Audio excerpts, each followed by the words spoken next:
শুরু করেন। আমার হাতে যে ফলটি দেখা যাচ্ছে সেটি হচ্ছে পাহাড়ি একটি ফল। এটিকে অনেকে রসকো বলে থাকে এবং একই সাথে অনেকে রক্ত ফলও বলতে থাকে, আবার কেউ কেউ এটাকে আবার রং ফলও বলে থাকে।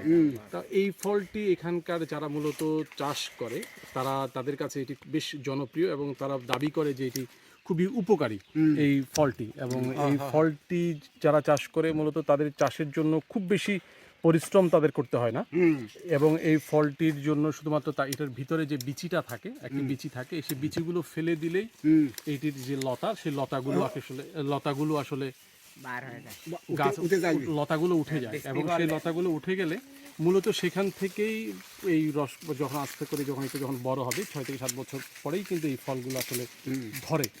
এবং এগুলোর জন্য খুব বেশি পরিচর্যা করতে হয় না, শুধুমাত্র একটু পানি পেলেই মূলত এটি হয়। তা আমরা একটু দেখি যে আমাদের এটারও আসলে স্বাদটি আসলে কেমন লাগে, যে এটি আসলে খেতে। আমরা একটু দেখি, এটা আসলে প্রচুর লাল, এবং এখানকার যারা স্থানীয় যারা আছেন তারা মনে করে যে শরীরে প্রচুর পরিমাণে আসলে ভিটামিন আছে, রক্ত হয়, এবং এটির স্বাদও কিন্তু একটু মিষ্টি এবং খানিকটা টকও হয়। কিন্তু এটি চামড়াটাও খাওয়া যায় এবং ভিতরের যে অংশটা সেটিও খাওয়া যায়, শুধুমাত্র বিচিটি না খেলেও চলে, এবং বিচিটি খেলেও সেটির জন্য খুব একটা ক্ষতিকর কিছু হয় না বলে তারা দাবি করছে। আপনারা যদি দেখেন যে একেবারেই কিন্তু লাল টুকটুকে এই ফলটি, তো এই ফলটির তাদের কাছে এটি বেশ জনপ্রিয় এবং তারা সেটি খেয়ে থাকে। শুনুন, আমরাও খাওয়ার চেষ্টা করতেছি। প্রচুর লাল, এক ধরনের মিষ্টি যেমন আছে, কিছুটা টকও আছে।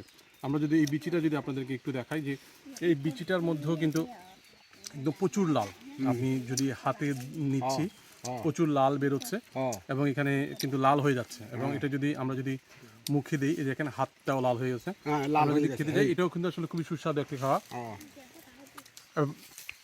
অনেকটা আঠালো টাইপের খাবারটা, কিন্তু বেশ সুস্বাদু।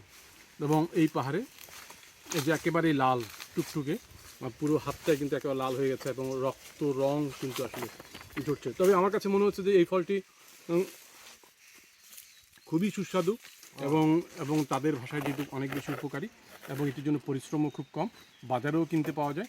তা আপনারাও চাইলে এটি খেয়ে দেখতে পারেন, এই পুষ্টিগুণে সমৃদ্ধ এই ফলটি, যেহেতু এখানকার স্থানীয়দের কাছে এটি ব্যাপক জনপ্রিয়। তো বিভিন্ন বাজারেও কিন্তু এই ফলটি পাওয়া যায়। তো আমার কাছে মনে হয়েছে এই ফলটি প্রাকৃতিকভাবে বেড়ে ওঠা একটি অসাধারণ এবং সুস্বাদু একটি ফল।